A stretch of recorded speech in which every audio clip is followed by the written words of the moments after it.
I'm unable to look for other work. I have to earn money for my children to have a better future. Right, and Huma Adnan is the designer and creative director of Huma Adnan Craft Stores. You just saw her in the video there. She has trained and empowered dozens of Afghan refugee women and joins me now live from Karachi in Pakistan. First off, how did you come up with this idea to help refugees turn into artisans?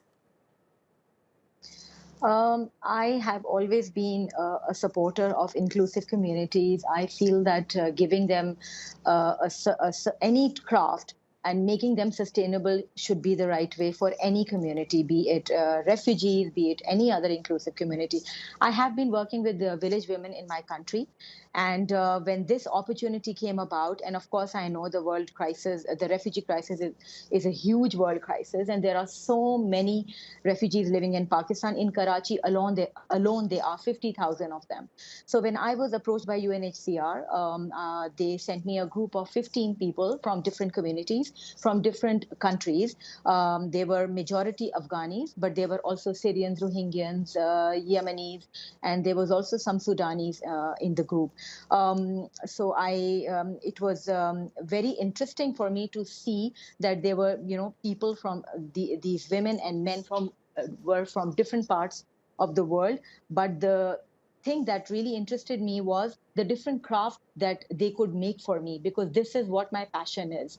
So we started training these people. Out of 15, I think 10 of them left. Then I was left with only 5. And out of those 5, there was just one Rohingyan, the other 4, and one Syrian. The other 3 were Afghani. So they added more Afghani women to me. At least there were more Afghanis that I could explore. But yes, it was a very interesting exercise that we did with these 5 women. And today I proudly claim them to be my master trainers. All these 5 women have come with me all these last 2 years. And now they are making jewelry for us. They are making masks for us. And we are also training them in hand stitching and machine stitching of tunics and tops and other fashionable accessories and clothing. Yeah, and the masks that they're making are absolutely stunning. I was looking at the video and pictures of them earlier. What kind of work goes into it? And talk to us about some of the significance of the designs that they're making. Since majority of them belong to Afghanistan, so we wanted to take Afghani craft and recreate that craft. So we worked with these Afghan refugees. There were some from Karachi, there were some from Quetta.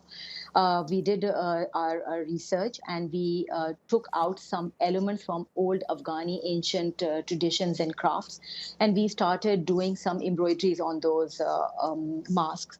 Other than that, these masks also have these strings which are hand woven, again hand woven by the same refugees.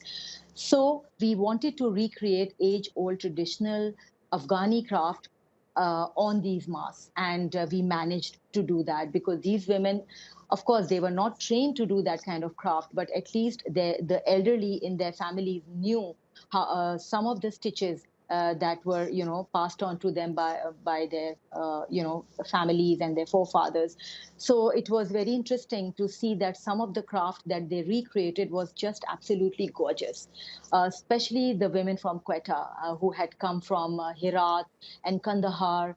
So I found it to be extremely interesting. And of course, we took it forward. Our biggest challenge was to have the 100% good quality product, because we wanted to market that globally. And so they knew that this piece of accessory, either a piece of jewelry or a piece of mask, it should not be sold as a charity. It should be sold for its quality and for its design. And they completely understand all that. They have become very good in quality, and they know that the responsibility of this craft, it has to be very good quality for me to sell it to the rest of the world. And they achieved that. They achieved all those targets. So what is your future plan then for this project and your hope for these refugees? My future plan actually is that I want to market them globally. I want these women to be sustainable. I want them to have long-term jobs. And for that, I would like to request the world community to come forward and help, like different organizations to come forward and help us make these small groups into bigger groups, and more women should join in, not just from Karachi, from anywhere in the world where there are refugees. I mean, be it Turkey, because I know there are lots of Syrians in Turkey. I would love to explore Syrian craft with the women, with the population that is right now in Turkey, and they do not have much of sustainability that I see coming in future for them.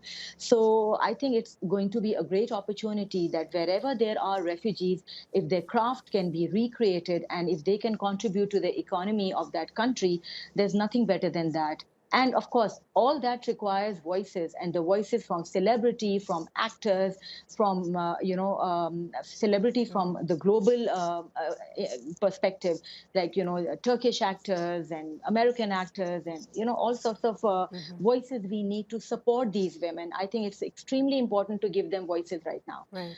And because I'm doing a very small part of the entire exercise, but I think more organizations need to come forward and not just see Pakistan, but see the world where the refugees are stationed and what they can do to improve their livelihood. Right. And to contribute to the economies of that country. Yes. It's an absolutely wonderful idea. Thank you so much for joining us and talking to us about your project, Huma Adnan.